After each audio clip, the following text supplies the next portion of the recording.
तो देखिए सीट पर नोट मिलने का यह बड़ा खुलासा हुआ है। इसको लेकर के बड़ी जानकारी भी मिल रही है। बड़ी खबर आपको बता दें, सिक्योरिटी चेक के दौरान यहां पर इसकी बरामदगी हुई है। आपको बता दें चेकिंग के दौरान सीट के पास से मिला था कैश।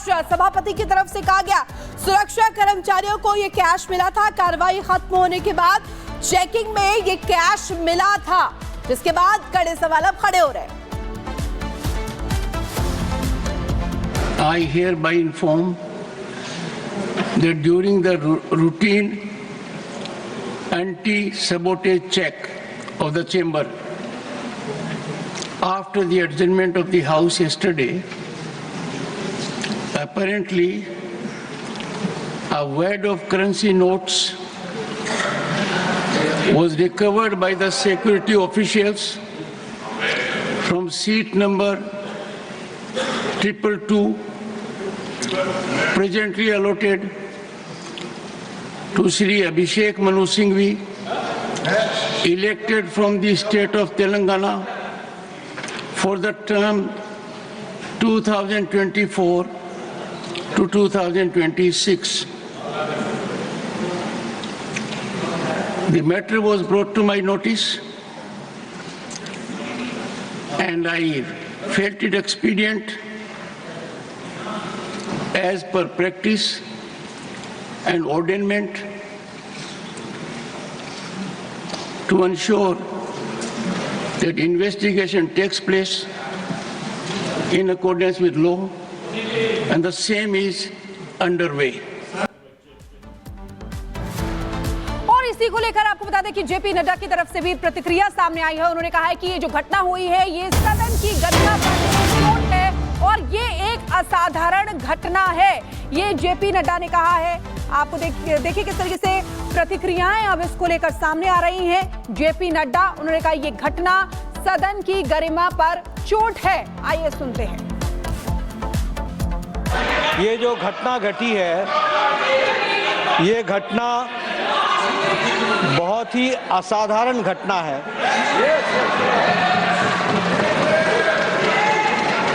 और बहुत ही सीरियस नेचर की घटना है। यह घटना पक्ष और विपक्ष में विभाजित होने के लिए नहीं है, यह सदन की गरिमा पर एक चोट है और सदन के कर्तृत्व पर एक तरीके से प्रश्नवाचक चिन्ह है। मुझे आप पर और आपकी रूलिंग पर पूरा भरोसा है कि इन्वेस्टिगेशन डिटेल में होगा और दूध का दूध पानी का पानी होगा। लेकिन प्रजातंत्र में कभी कुछ बातें अपने पक्ष में आती हैं, कुछ अपने विपक्ष में आती हैं। किसी पर आप तीव्रता दिखाओ और किसी मुद्दे को आप मिट्टी डालो, यह ठीक नहीं है।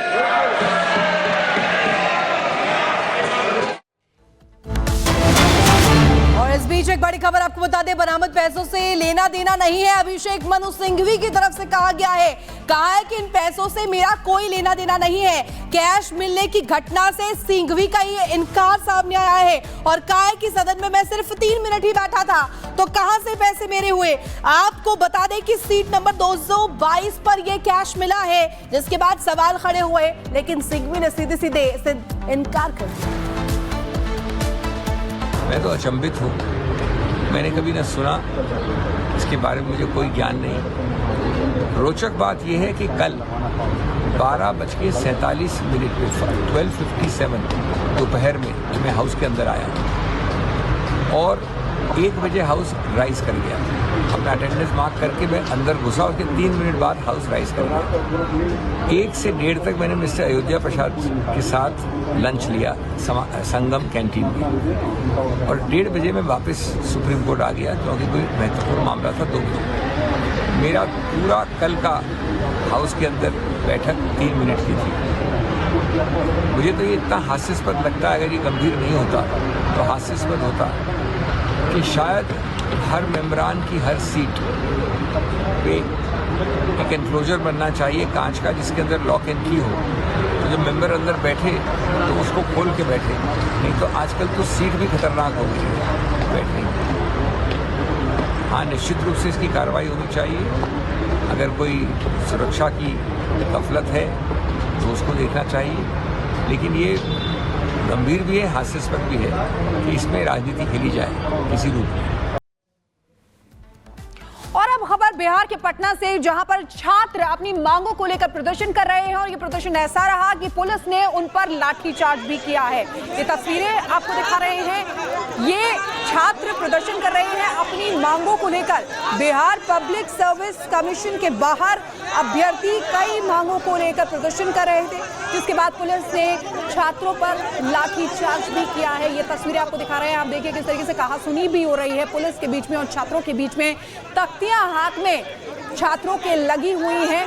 ये दो तस्वीरें आपको दिखा रहे हैं बिहार पब्लिक सर्विस कमीशन के बाहर। ये अभ्यर्थी जो अपनी मांगों को लेकर यहाँ पर प्रदर्शन कर रहे हैं। और देखिए दूसरी तस्वीर में पुलिस ने लाठीचार्ज किया इन प्रदर्शन कर रहे छात्रों पर, जिसके बाद वहां से छात्र तितर-बितर होते हुए नजर आए। दो तस्वीरों के जरिए आप समझ सकते हैं इनकी कई मांगे हैं जिनको लेकर यहाँ पर प्रदर्शन किया जा रहा है। तो दो तस्वीरें आपको दिखा रहे हैं जिसमें आप देख सकते हैं झड़प भी यहाँ पर हो रही है पुलिस और छात्रों के बीच में। पुलिस समझाने की कोशिश कर रही है, बुझाने की कोशिश कर रही है, लेकिन छात्र मानने को तैयार नहीं है, लगातार चीख रहे हैं।